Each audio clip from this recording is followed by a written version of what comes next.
Welcome to This Explainer. If you think packing for a family vacation is a headache, just wait until you see what it actually takes to move a world leader from point A to point B. We're not just talking about booking a first-class flight and maybe clearing a little highway traffic. No way. We're talking about a staggering, monumental undertaking. It requires the flawless synchronization of multiple national agencies, military units, and absolutely cutting-edge technology. It's basically a massive, high-stakes chess game played on a global scale. Today, we're going to break down exactly how the United States president travels, taking all the complex chaos of this massive operation and turning it into clear, structured insights. To really set the stage, take this phrase straight from our source material, inside one of the world's most advanced protection systems. And honestly, that isn't some Hollywood exaggeration. It's a literal description of the reality on the ground and up in the air. We're looking at a security ecosystem that is totally unrivaled anywhere else on the planet.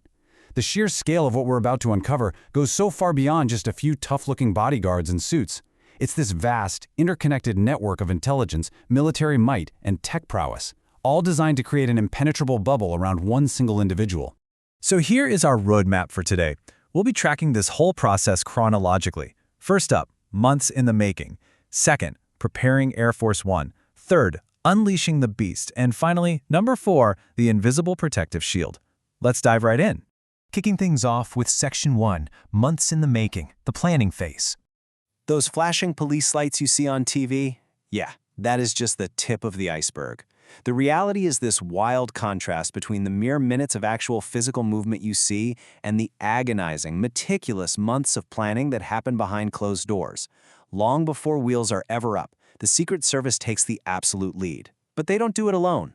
They instantly integrate with intelligence units to run these exhaustive threat assessments, literally looking for any potential danger no matter how tiny or remote. From there, they branch out to local authorities and military teams, building this single cohesive planning machine before a trip is even officially announced to the public. So what exactly are all these agencies doing during those long months of prep? Well, they have some very specific, completely non-negotiable goals. They have to secure every single potential travel route, leaving absolutely nothing to chance. They're required to build incredibly detailed emergency response plans for literally any worst-case scenario you could think of. And here's a really vital takeaway. It doesn't matter if the president is just popping over to a neighboring state or flying to a completely different continent. The rigorous blueprint is exactly the same. The geography might change, but the flawless execution? That's mandatory. Moving on to Section 2, preparing Air Force One, from takeoff to landing. Okay, so the theoretical planning is over and the physical execution actually begins.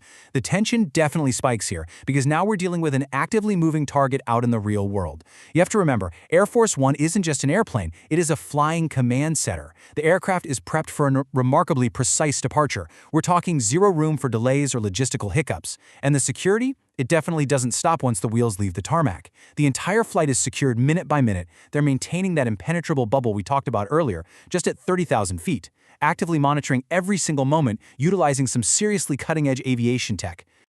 All right, Section 3, unleashing the beast, the mobile bunker. The very second the president steps off Air Force One, they enter a vehicle that is just unlike anything else on the road.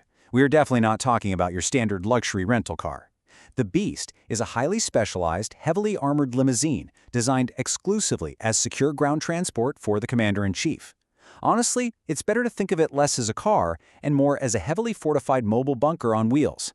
It's engineered from the ground up to withstand unprecedented threats. It practically acts as a direct rolling extension of the protective systems you'd find at the White House itself. Now just take a second and think about the logistics of this. The Beast is massive. It's incredibly heavy because of all that heavy-duty armor. So how does it actually get to where the president is going, especially on an overseas trip? Well, get this. The U.S. military physically flies this armored fortress out ahead of time. That way, it is sitting there idling on the tarmac, engines running, the exact second Air Force One touches down. It is an unbelievable logistical flex of sheer force and forward planning. And that brings us to Section 4, the invisible protective shield, a multi-layered defense. The moment the president's motorcade hits the streets, an intense, highly choreographed security grid goes live. Just think about the sheer amount of assets being deployed all at once. You've got communication networks ensuring there are zero dark spots, motorcades acting as literal moving barriers, snipers positioned for immediate long-range threat mitigation, dedicated medical teams ready to jump into action in seconds, Surveillance units monitoring everything from physical crowds to digital chatter. And above all of that, strict airspace restrictions. This isn't just a slow, casual checklist, it is a rapid-fire concurrent deployment forming a tight, escalating protective dome. But the most crucial takeaway here is that this shield, it has absolutely no off switch.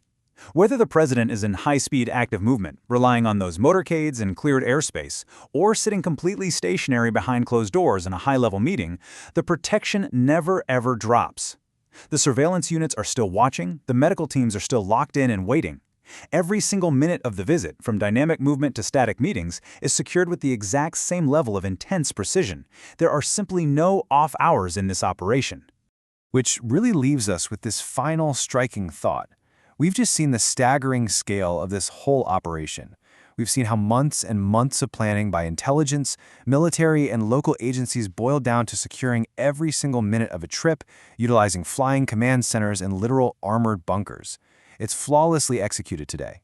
But as global threats evolve, and as technology continues to leap forward, what does the future of ultimate security actually look like? How is this already massive, invisible shield going to adapt for tomorrow? It is a pretty fascinating question to ponder. Thank you so much for joining us for this explainer, and we will see you in the next one.